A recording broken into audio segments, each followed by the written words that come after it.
Today we will talk about sleep deprivation and importance of sleep cycles. Please subscribe to my YouTube channel for daily content. Sleep deprivation. Let's see what happens to your body when you're sleep deprived. Here are a few of the main symptoms. Without sleep, several physiological things will happen.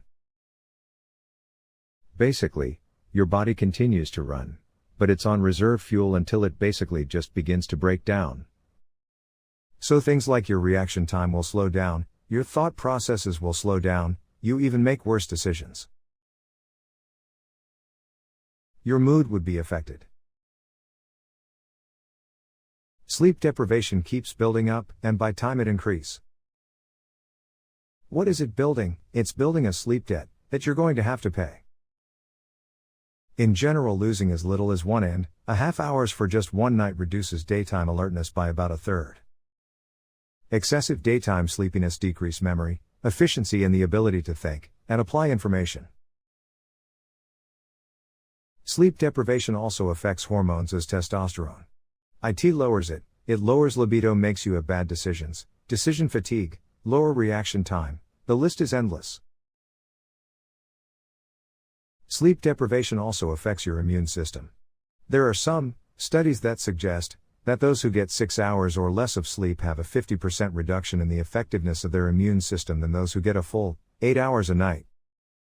The more the sleep deprivation, the less the metabolism, and the more tendency to become obese.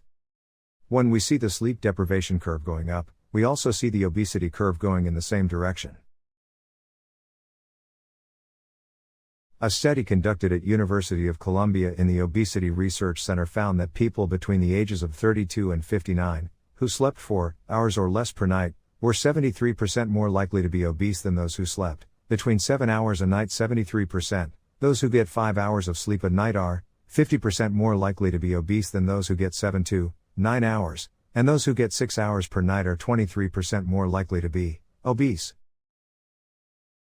We can see health problems such as obesity, diabetes, hypertension, depression, even chronic pain are related to the quality of sleep the person got. Sleep rhythm follows your core body temperature rhythm. What actually happens is your core body temperature goes up, then it hits a peak, and when it starts to come down, that's a signal to your brain to release something called melatonin.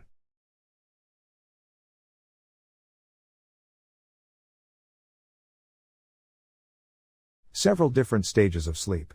So the first one is stage 1, then stage 2, then stage 3 and 4, and then something called REM sleep. But let's break it down quickly.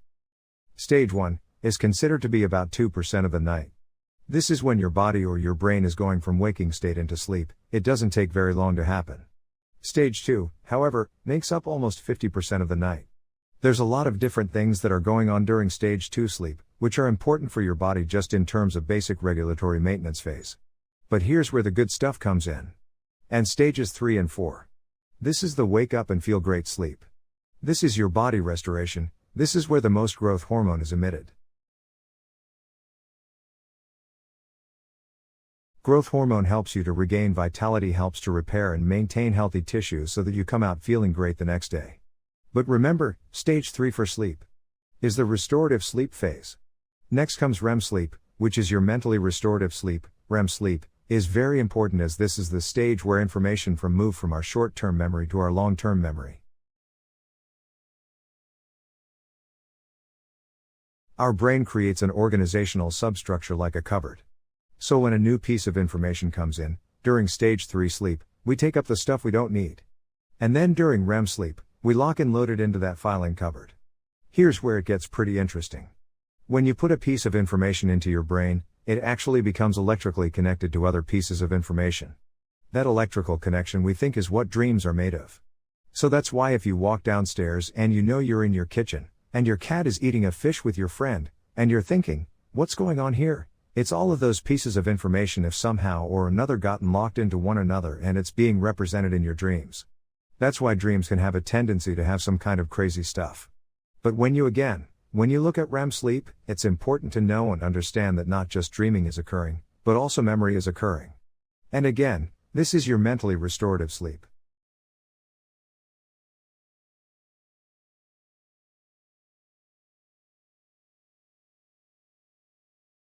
Sleep disorder happens. You physically act out vivid, often unpleasant dreams, often violent arm and leg movements during REM sleep. People with REM behavior disorder is indication in 35% of people who have Parkinson's coming on, so that relation means it's important for an early stage of counseling, my friend.